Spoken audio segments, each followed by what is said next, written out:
Opinion: India's diplomatic triumph post-Operation Sindoor. A united front against terrorism. Following the historic success of Operation Sindoor, India's precise military response to the April 22, 2025, Pahalgam terror attack that claimed 26 lives, the Indian government launched a robust diplomatic outreach to underscore its zero-tolerance policy toward terrorism. This strategic campaign, involving 7 all-party delegations of 59 parliamentarians and former diplomats visiting 33 global capitals, has already yielded significant positive results, reinforcing India's global standing and isolating Pakistan's terror-sponsoring narrative. The contributions of leaders like Ravishankar Prasad, Bijayant Panda, Shashi Tharoor, Asaduddin Owaisi, Shrikant Shinde, and Abhishek Banerjee, among others, who have championed India's cause cutting across party lines, have been pivotal in the success. In contrast, ranting critics like Jairam Ramesh and Sanjay Raut, who dismiss this effort as a waste of public money, fail to grasp its strategic necessity.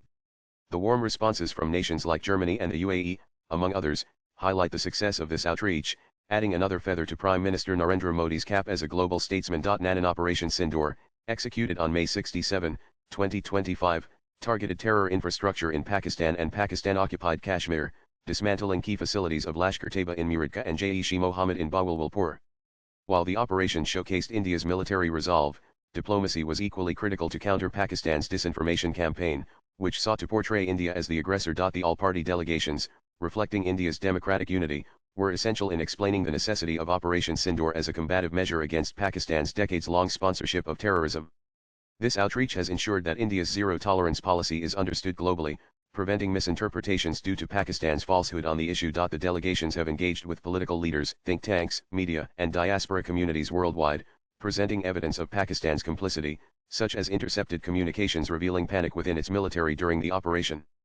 This diplomatic offensive has clarified India's restrained yet resolute response, ensuring that the international community recognizes the Pahalgam attack as a provocation necessitating action. By showcasing unity across political divides, India has strengthened its narrative, making it clear that terrorism will face necessary consequences. Nanan, the success of this outreach owes much to leaders who have transcended party lines to champion India's stand. Shashi Tharoor, leading the delegation to the United States, Guyana, Panama, Brazil, and Colombia, has been a vocal advocate for India's zero-tolerance policy. His articulate briefings, including at the Indian consulate in New York, emphasized that no one in Pakistan can believe they can cross our borders, kill our citizens, and escape accountability. Tharoor's global stature and eloquence have resonated with international audiences, reinforcing India's position. Asaduddin Owaisi has been equally impactful. His unwavering stance against terrorism has helped counter Pakistan's attempts to sway opinion in Muslim-majority countries. Owaisi's presence in the delegation underscores India's inclusive approach, showcasing that leaders from minority communities stand united in the fight against terror. Abhishek Banerjee has also brought youthful energy and clarity to India's narrative. His speech in Japan highlighted India's precision in targeting terror infrastructure while sparing civilian lives. Banerjee's cross-party collaboration has further strengthened the message of national unity, making India's case compelling on the global stage. Nanan, despite these successes, compulsive and misguided critics like Jairam Ramesh and Sanjay Raut have labeled the diplomatic outreach a waste of public funds, arguing that the resources could be better spent domestically. This perspective is not only short-sighted but also undermines India's long-term security interests. Ramesh's claim that the outreach is an extravagant photo-op ignores its role in shaping global opinion and preventing Pakistan from garnering sympathy through disinformation. Similarly, Raut's dismissal of the delegations as political tourism fails to acknowledge their impact in securing endorsements from key nations. In a world where narratives can influence trade and diplomatic relations, such criticism betrays a lack of strategic foresight.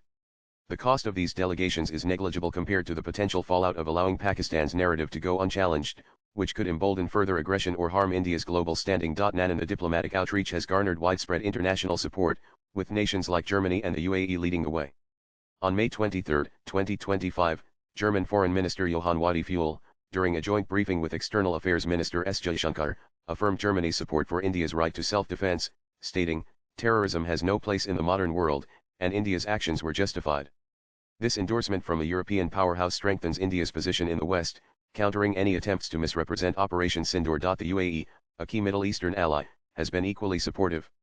On May 22, 2025, Ali Rashid Al Nuaimi, chairman of the UAE's Defense Affairs, Interior Foreign Affairs Committee, expressed solidarity during a meeting with the delegation led by Shrikant Shinde, declaring that the UAE stands firmly with India in its fight against terrorism. This support is crucial, given the UAE's influence in the Islamic world, which helps neutralize Pakistan's efforts to rally Muslim-majority nations. Japan has also praised India's restraint and precision, with former Prime Minister Yoshihide Suga and former Defense Minister Minoru Kiera commending the operation's targeted approach during discussions with the Indian delegation. Similar positive responses have come from South Korea, Malaysia, Indonesia, and Singapore, where India's call for a global coalition against terrorism has resonated. Russia, a long-standing partner, has provided platforms for India to expose Pakistan's role, while African nations like Liberia and Sierra Leone have expressed receptiveness to India's narrative. These responses underscore the outreach's success in building a broad coalition of support. Nanan, the triumph of India's diplomatic outreach post-Operation Sindoor is yet another testament to Prime Minister Narendra Modi's visionary leadership. By orchestrating a multi-party diplomatic offensive, PM Modi has ensured that India's zero-tolerance policy is not only a national stance but a globally endorsed principle. His ability to unite diverse political voices demonstrates his commitment to national unity in the face of external challenges. This outreach, coupled with the military precision of Operation Sindoor, showcases Modi's deft balance of hard and soft power, reinforcing his reputation as a global statesman. Swipe left for next video. Under Modi's leadership, India has transformed from a nation reacting to terrorism to one proactively shaping the global narrative against it. The endorsements from Germany, the UAE, Japan, and others reflect the trust that the international community places in Modi's vision of a secure and assertive India. This diplomatic success, built on the foundation of Operation Sindoor, is another feather in Modi's cap, solidifying his legacy as a leader who has elevated India's global stature while uncompromisingly defending its sovereignty. Tuna Sinha is an author and national spokesperson of BJP. Views expressed in the above piece are personal and solely those of the author. They do not necessarily reflect News 18's views. Latest blogs.